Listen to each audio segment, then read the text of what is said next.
The chances are, if you own an electric car, you'll know that your EV's range can be affected by external influences such as weather, terrain, and driver skill, as well as the inexorable loss of battery capacity that all electric car battery packs suffer to a greater or lesser extent as they age. But is your electric car getting less range than it used to because of the weather, other external conditions, or battery degradation?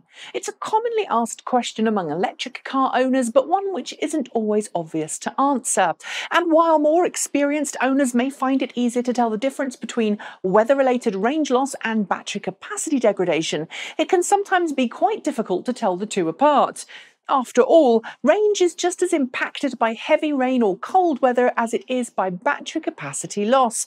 But while it's all too easy to jump onto the worst case scenario, that the battery is prematurely aging, there are a few things that you can do to figure out the real reason behind your EV's loss of range. First of all, let's deal with the really simple way to tell the difference, looking at the data provided by the car itself. Some cars actually display the state of health of their battery pack, making it super simple to differentiate between external or internal causes of loss of range. Perhaps most known for this is the Nissan Leaf and Nissan ENV200 electric vehicles. Both represent their current battery capacity compared to as new capacity via in-dash graphics.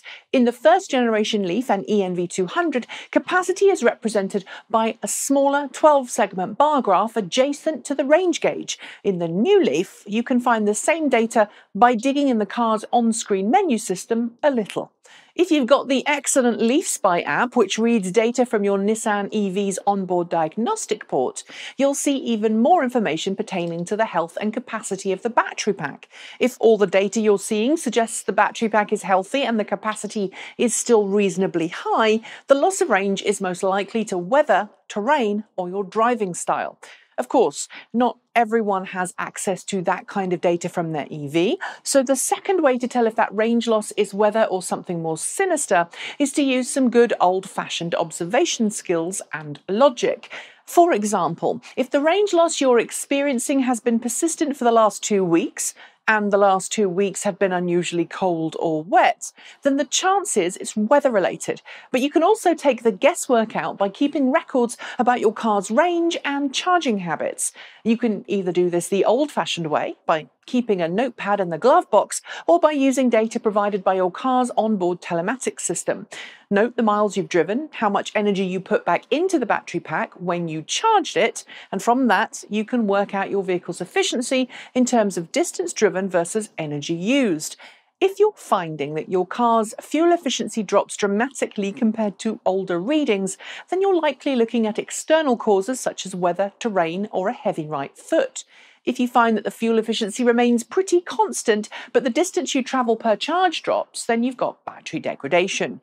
Remember too, though, that different drivers will likely achieve different fuel economies too, so sharing the car with a significant other, child, or roommate may cloud that data somewhat.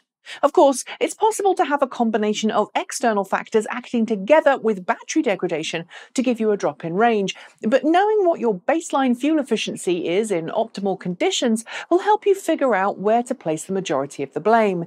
But even with a battery pack suffering noticeable capacity loss due to aging, your efficiency will drop in winter and in poor weather as it would with a new car. This is where keeping records going back more than a year can help, because it makes it easier to spot overall trends. Another way, believe it or not, to tell if your car is suffering range loss due to battery degradation is to note the time it takes to recharge from empty using a standard home charging station. In cold weather, your car will take longer to charge than when it's warm. But if your car's battery pack capacity is falling due to battery degradation, your car will take less time to charge from empty to full because the battery pack can't physically hold as much charge as it once could. Finally, quick charging can also help you determine if your range loss is down to capacity loss or something else.